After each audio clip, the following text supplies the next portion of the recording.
Welcome back to The Explainer. Today, we're diving into a hidden war, one that's being fought right now on your company's network. It involves a shadow army of IT workers, you could call them digital ghosts, who are operating in plain sight. And trust me, their mission has some seriously global consequences. So, let's just kick this off with a detail that sounds almost, trivial. Something you would never, ever notice in a million years. What in the world could a tiny, almost imperceptible delay when you type? What could that possibly have to do with anything? Well, it turns out it has everything to do with it. That tiny lag is the one little thread that, when you pull it, unravels this massive global scheme that's funneling hundreds of millions of dollars directly into North Korea's weapons program. No, you heard me right. And we're talking about something that goes way beyond simple hacking. This is about infiltration, identity theft, and a global cat-and-mouse game. And it was all blown wide open by that one tiny ghost in the machine. So this whole story really reached its boiling point with a massive, coordinated takedown. Let's break down how U.S. law enforcement finally started to pull back the curtain on this shadow network. So get this. The U.S. Justice Department announces this absolutely stunning series of raids. And they didn't just hit one spot. Oh no. They simultaneously targeted 29 of these so-called laptop farms in a sweeping action that spanned 16 different states. I mean, just look at the sheer scale of this operation.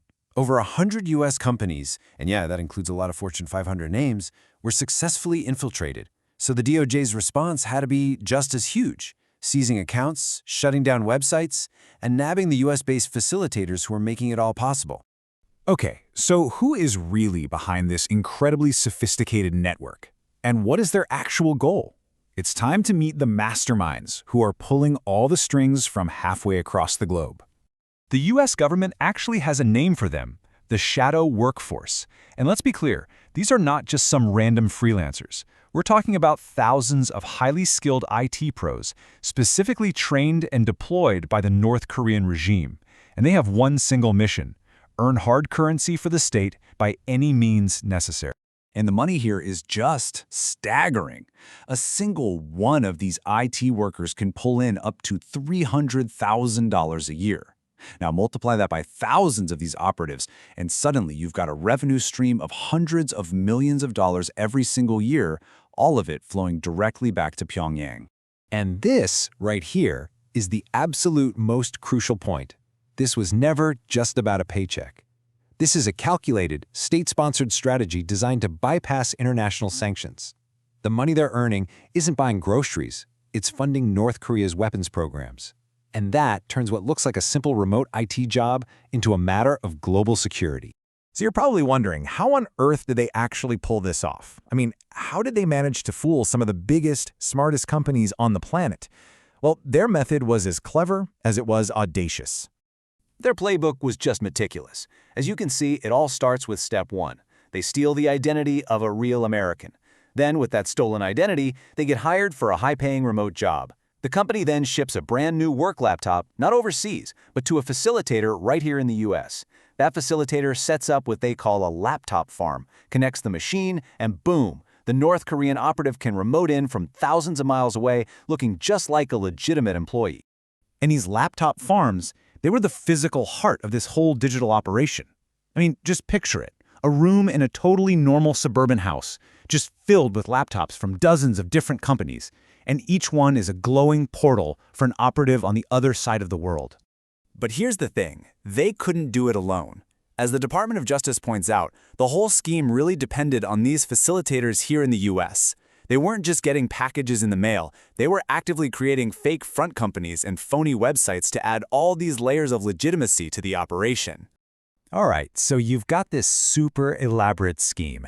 Fake identities, US facilitators, shell companies, the whole 9 yards. So, how did it all come crashing down? Well, it all came down to a tiny, almost imperceptible digital mistake, a clue you could only measure in milliseconds. Okay, so think about this for a second. When you type, the signal hits your computer's processor almost instantly. We're talking just tens of milliseconds. But over at Amazon, their security software flagged a weird anomaly. For one system administrator, the time between a key being pressed and the signal actually registering was consistently over 110 milliseconds. It's a tiny, tiny difference, but it was a huge red flag. And that tiny little delay, that 110 milliseconds, that was the smoking gun. It's a lag so small a human would never, ever notice it. But for the security software, it was a clear signal. It meant the keystrokes weren't local, they were traveling thousands of miles across an ocean from a remote operator.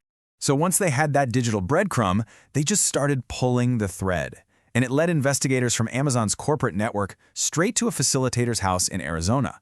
And what did they find inside? The laptop being remotely controlled by an operative in North Korea. One tiny lag unraveled the whole thing. You know, this quote from Amazon's chief security officer, it really says it all. It just goes to show you how sophisticated this threat really is.